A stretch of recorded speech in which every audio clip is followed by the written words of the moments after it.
Today's question. Which state ranks first in the production of small grains in the country? దేశంలో చిరుధాన్యాల ఉత్పత్తిలో ఏ రాష్ట్రం మొదటి స్థానంలో నిలిచింది? చిరుధాన్యాలు అంటే millets. Options Rajasthan, Maharashtra, Karnataka, Andhra Pradesh. Correct answer is Rajasthan. మన దేశంలో రాజస్థాన్లో ఈ చిరుధాన్యాల ఉత్పత్తి ఎక్కువగా ఉంది. అంటే ఈ చిరుధాన్యాలు అంటే ఏంటి అనేసి అంటే మిల్లెట్స్ అంటే తృణధాన్యాలు. సహజంగా మనం చూస్తున్నాం కదా, ఈ మధ్యకాలంలో చిరుధాన్యాల ఉత్పత్తి ఎక్కువగా జరుగుతుంది. జొన్నలు, రాగులు, సజ్జలు, కొర్రలు, అండు కొర్రలు, బొరిగెలు ఇలాంటి వాటిని మనం ఎక్కువగా మన ఆహారంలో ఎక్కువగా వాడుతున్నాము. ఇవి పరిమాణంలో తక్కువగా ఉన్నా అంటే సైజులో చాలా చిన్నగా ఉన్నా కూడా వీటిలో పోషకాలు ఎక్కువగా ఉన్నాయి. అందుకే వీటిని పోషక భాండాగారాలని కూడా పిలుస్తారు. అంటే ఈ పంటలు పండించడానికి నీరు ఎక్కువగా అవసరం లేదు.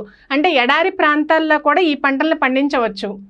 కేంద్ర వ్యవసాయ రైతు సంక్షేమ నివేదిక ప్రకారం 2023-24 సంవత్సరానికి 175.72 లక్షల టన్నుల ఉత్పత్తి కాగా, అదేవిధంగా 2024-2025 సంవత్సరానికి 180.16 లక్షల టన్నుల ఉత్పత్తి పెరిగింది. అంటే ఇక్కడ గమనించుకుంటే 2023-24 సంవత్సరం నుంచి 2024-25 సంవత్సరానికి ఇక్కడ ఈ ఉత్పత్తి అనేది గ్రాడ్యువల్గా పెరుగుతూ ఉంది.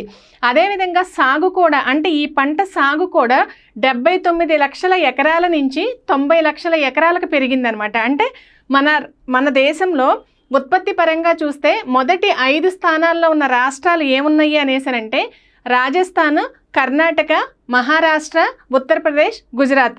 అదేవిధంగా ఇందాక మనం చూసుకున్నాం కదా, మొదటి స్థానంలో రాజస్థాన్ ఉంది, నెక్స్ట్ సెకండ్ ప్లేస్లో కర్ణాటక ఉంది, తర్వాత మహారాష్ట్ర 3వ ప్లేస్లో ఉంది, ఆంధ్రప్రదేశ్ వచ్చేటప్పటికి 9వ ప్లేస్లో ఉంది.